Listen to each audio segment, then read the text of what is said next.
Et bonjour à tous, aujourd'hui on se retrouve pour une nouvelle vidéo. Dans cette vidéo, on va analyser le nouveau projet de la première brique, donc ça s'appelle La Roche. Du coup, nouveau projet, c'est pour demain, là, pour le 20, du coup.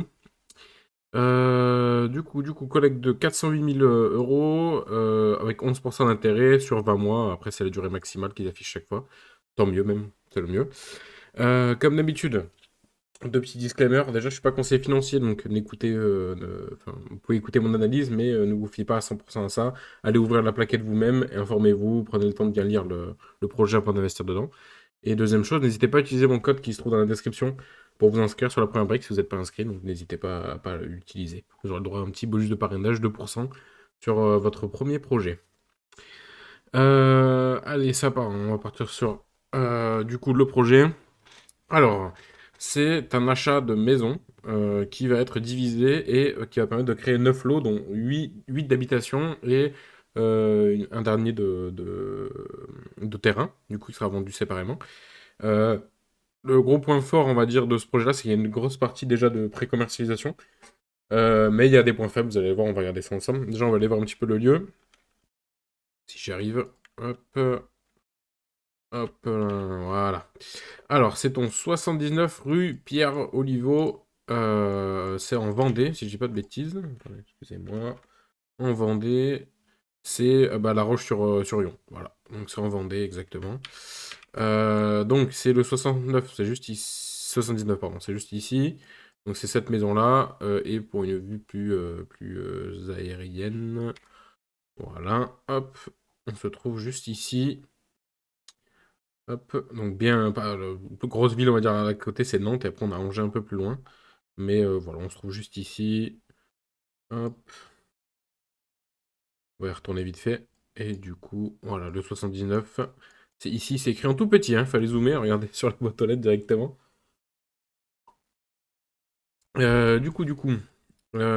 Passons à l'analyse. Alors, La Roche.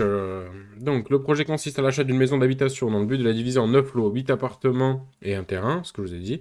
Les travaux porteront uniquement sur la division et les lots seront revendus en plateau, avec possibilité pour les acquéreurs de réaliser les rénovations via une société spécialisée dans les travaux détenus par nos porteurs. Cette opération vise un coût de revient à 477 000 euros et un chiffre d'affaires de 654 000, qui dégage une marge de 117 000, donc 27% du chiffre d'affaires. C'est une bonne marge, ça dépasse les 25%, donc en vrai c'est pas mal. C'est plutôt rassurant pour le coup, sachant qu'il y a de la pré-commercialisation, on va juste en dessous, à hauteur de 89, pardon, 89%. Et il y a déjà 8 promesses de vente, dont, alors c'est pas écrit là, mais il y en a 2 qui sont sans obtention de prêt. Donc ça veut dire que c'est bon, ils ont signé. Donc c'est pas mal. Alors Audrey et Alexandre sont respectivement âgés de 34-35 ans, ça c'est bien. Ils ont de l'expérience en rénovation immobilière depuis 2015, donc ça fait 10 ans déjà. Tous deux ont déjà mené à bien plusieurs projets personnels, dont la création de SCI euh, et d'une société de travaux clé en main, ce qui est bien hein, pour le coup. Aujourd'hui, ils ont fait le choix de se tourner vers le crowdfunding immobilier. Voilà, ok. Alors, le financement. Financement, 408 000 euros. Ils ont mis un apport de 70 000 euros à peu près. Ce qui est pas mal. Vraiment, c'est pas mal. 70 000 euros. C'est pas. Honnêtement, ça aurait pu être un petit peu. Moi, j'aurais bien aimé 20% d'apport. À chaque fois, je le dis. Hein. 20% d'apport, c'est bien. Il manque 10 000 euros à peu près là, pour faire les 20%. C'est un peu dommage. Après, voilà, 70 000 euros. C'est bien. Je pense que ça les implique beaucoup dans le projet, donc ils sont impliqués dedans. Donc 11% par an. Durée de l'opération, c'est entre 6 et 20 mois, avec une durée cible de 12 mois. Et le prêt sera remboursé in fine, mais comme d'habitude sur la première brique, vous avez l'habitude hein, qu'à la fin. On a une hypothèque de premier rang, mais ça on verra un petit peu plus, donc c'est sur le foncier, qui couvre 108% du financement à l'achat. Et en fait, il y a un décaissement. Donc en fait, de toute façon, c'est en train de devenir la norme le décaissement, j'ai l'impression, parce qu'à l'époque, ça l'était pas, mais maintenant, ça l'est beaucoup plus. Je pense que ça y est sur 80% des projets, le décaissement.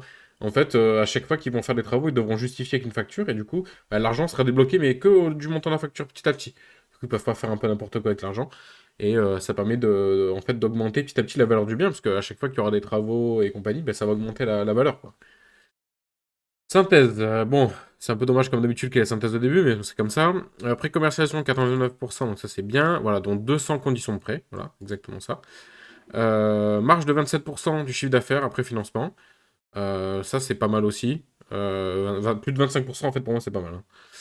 Possibilité de proposer un bien clé en main aux acquéreurs en signant des marchés travaux avec eux via leur société de rénovation. En fait, en gros, ils vendent l'appartement dans l'état, il y a des travaux à faire, du coup, c'est pour ça que vous allez voir que les prix sont pas excessifs. Et en gros, bah, les gens peuvent se faire accompagner directement par la société des vendeurs. Donc c'est très bien, en fait, parce que pour eux, c'est double opération, quoi. Porteur de projet débutant. Alors effectivement, vous allez voir, ils ont créé une nouvelle société pour pouvoir faire du marchand de biens. Et c'est le premier projet qu'ils font, de marchand de biens. Donc, voilà. Projet avec une marge solide et niveau de préconisation élevé. Donc, pendant la bonne structure de ce projet pour nos porteurs. Donc, après, c'est pas leur première expérience dans l'immobilier, mais c'est leur première expérience en tant que marchand de biens, si j'ai bien compris. Donc, attention, voilà. Ça, c'est le plus gros point négatif du projet pour moi. Couverture hypothécaire 66% à l'acquisition en cas de décaissement total. Décaissement des fonds au fil de l'avancement des travaux pour maximiser la couverture hypothécaire. Le premier décaissement sera 250 000, soit une couverture réelle de 108% à l'achat. En gros, on a une couverture hypothécaire que de 66%.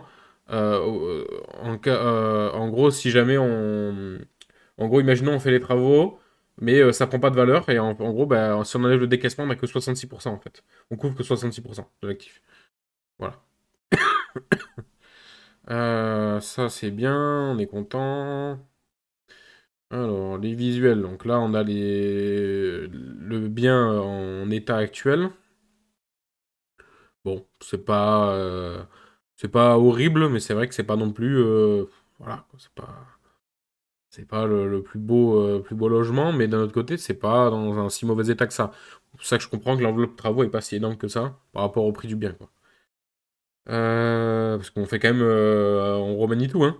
On transforme une maison en 8 logements. C'est quand même lourd. Donc vous allez voir que le montant est pas si élevé que ça par rapport aux travaux, quoi. Alors les visuels, c'est très bien. Alors, bilan prévisionnel financier. Du coup, l'achat du foncier, c'est 279 000 euros. Et après, donc, il y a 105 000 euros de travaux. 2700 euros, bon, bah, tout ce qui est assurance, etc. Et les frais de la première brique. Donc, total prix de revient 477 000, ça leur coûte 477 000. Donc, nous, on paye les 400 000 pardon, les.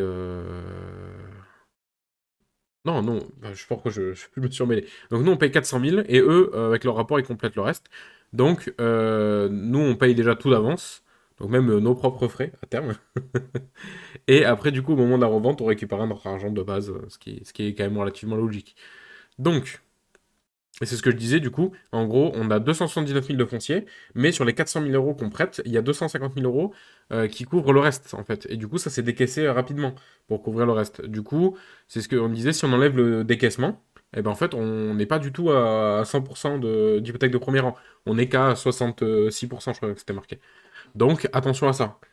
Si jamais le foncier reste dans l'état tel quel et que le projet foire et que l'argent disparaît, on va dire, on est couvert qu'à 279 000 euros. Et c'est pas beaucoup, hein. Ça fait que à peine un peu plus de la moitié qu'on récupère de notre rapport initial, hein, pas des intérêts. Voilà.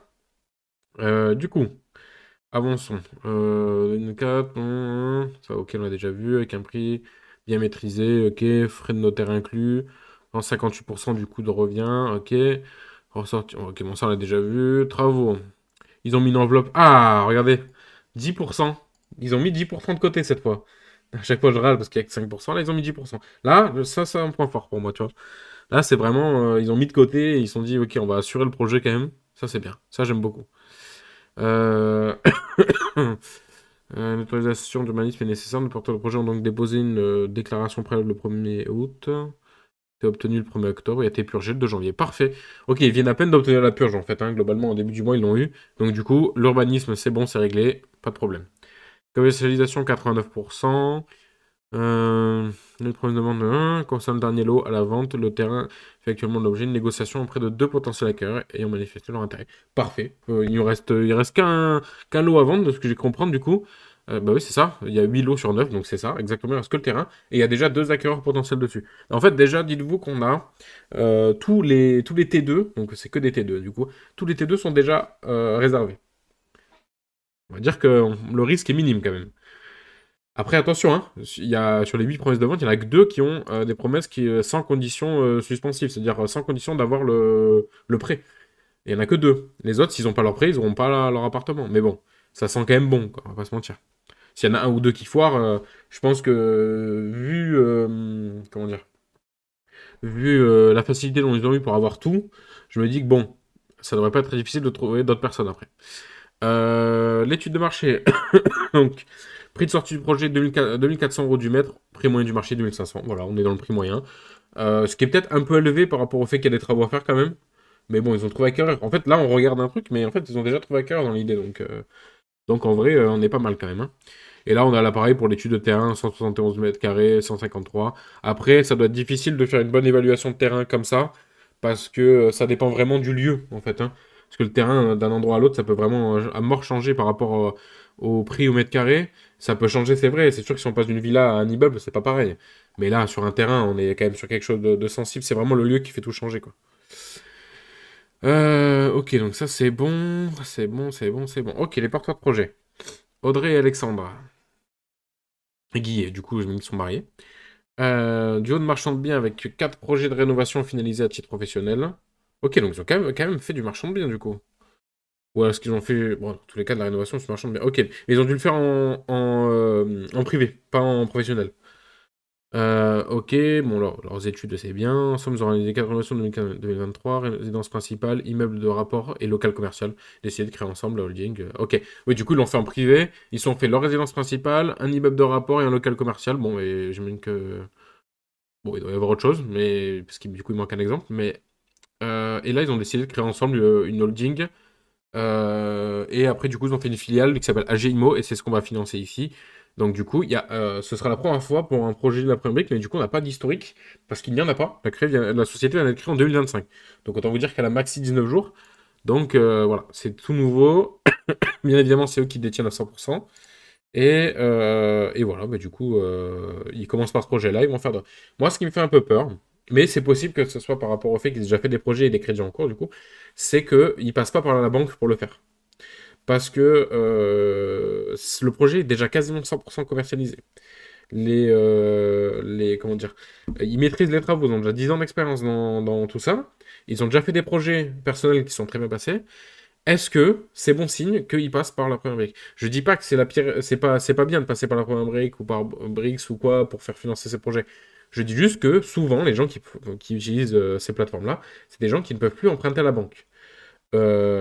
Souvent, attention, des fois il y en a c'est pour d'autres raisons, par exemple pour la rapidité. Là, on met ton projet sur la première brique, en un mois, tu es financé. Alors que la banque, des fois, ça peut prendre jusqu'à 6 mois pour avoir du foncier quand même, hein. Donc, voilà, moi ça m'inquiète un petit peu parce qu'ils ont l'air d'avoir un très bon passif, mais ils passent quand même par la première brique. Pourquoi? Parce que là, ils payent 11% par an, alors qu'ils passeraient par une banque qui paierait 3%. Voilà, moi ça m'inquiète un petit peu. Moi, je suis un peu freiné par ça parce que du coup, vu qu'on peut pas voir l'état financier de leurs finances, enfin, parce que c'est leurs finances privées, on va pas, c'est normal qu'on n'ait pas accès. Ben on peut pas savoir parce que ça se trouve ils sont déjà très très endettés et ils essaient de faire un projet pour se sortir un peu de la merde. Et ça, non, ça on n'en sait rien. Voilà, c'est un petit peu difficile. Donc on a l'hypothèque de premier rang avec le décaissement du coup qui nous couvre à hauteur de 108%, je crois que c'est ça. Mais si on enlève le décaissement, on est couvert qu'à 66%. La caution personnelle, bon, bah, ça pour le coup, vu qu'on a vraiment zéro information sur le comment dire, sur l'état financier, bah, ça vaut rien pour le coup. Voilà, là, après, on sait qu'ils ont du coup une résidence principale, un immeuble de rapport et un local commercial dans l'idée. Mais est-ce qu'ils les ont pas revendus entre-temps? Bon, la résidence principale, peut-être que non, mais est-ce qu'ils les ont pas revendus derrière? On sait pas. Donc, difficile de savoir si vraiment seraient en capacité de rembourser une aussi grosse somme, quoi. Bref, voilà. Du coup, bon, on retourne ici. Donc, on a 408 000 euros qu'on finance nous et 69 000 euros, enfin 70 000, qui financent eux. Là, ils financent ouais, 15%, ouais. Ouais, il manque quelque chose comme 10, 15 000, 20 000 euros, peut-être même un peu plus, pour avoir les 20%. En vrai, c'est vrai que ce serait un petit peu mieux quand même, hein. Mais bon, c'est déjà pas mal hein, pour 70 000 euros dans le projet. Il faut pas le foirer, le projet, hein. Ouais, sinon, sur le projet, bon, là, comme d'habitude, donc du coup, 11% par an, 38, 77, 128 euros. En vrai, c'est bien. 11% par an, c'est pas ce qui se fait de plus gros sur la première brique, mais ça reste quand même un bon rendement. Donc n'oublie pas, bon rendement égale plus de risques. Donc attention à vous sur ça. Mon avis, du coup. Je n'ai pas envie d'investir sur le projet, honnêtement, pour une simple et bonne raison que c'est le premier projet qu'ils font, et du coup, je ne sais pas si ça va bien se passer. En ce moment, on a pas mal de projets en retard. J'ai pas envie de tomber sur des gens qui ont pas peut-être pas l'habitude de vendre autant de lots d'un coup, par exemple, et qui ont aussi peu d'expérience. Mais par contre, je surveillerai l'avancée de ce projet-là. Du coup, peut-être que j'irai investir, mais une toute petite somme, histoire d'être vraiment dans le cœur du projet et voir un petit peu comment ça se passe. Parce que c'est potentiellement des investisseurs qui risquent de faire encore appel à la première brique pour d'autres projets. Et le projet en lui-même a l'air bien. Moi, ce qui me freine vraiment, c'est les porteurs de projets. Ils sont trop. En fait, ils ont mis, pour faire 4 projets, ils ont mis 2015 à 2023, ils ont mis 8 ans. 8 ans pour faire 4 projets. Ça me paraît long quand même. Ça me paraît long, même si, attention, et si ça se trouve, ils ont commencé de peu d'argent et donc du coup, bah, ils pouvaient pas autant emprunter que d'autres porteurs de projets qui font deux, trois projets en même temps. Là, ils ont l'air de faire un par un à chaque fois. Mais voilà, là, pour moi, il manque un petit peu l'expérience. Mais je vais suivre ce projet-là. Comme je l'ai dit, peut-être que je mettrai 10 euros dessus, histoire de participer quand même à la collecte et de pouvoir suivre un petit peu de l'intérieur. Mais c'est vrai que c'est pas un projet où je mettrais de grosses sommes ou quoi, parce que j'ai envie de voir un petit peu ce que ça donne. Et si jamais le projet se passe bien, par contre, je pense que s'il y en a d'autres ces deux porteurs, Audrey et Alexandre, là, je pense que je financerai un peu plus. Si jamais ça réussit, bien sûr, hein. Voilà. Bon, ben voilà, je pense que je vous ai bien expliqué. Je vous invite à vous abonner et à poser un like. Et merci à vous. Passez une bonne journée. À bientôt.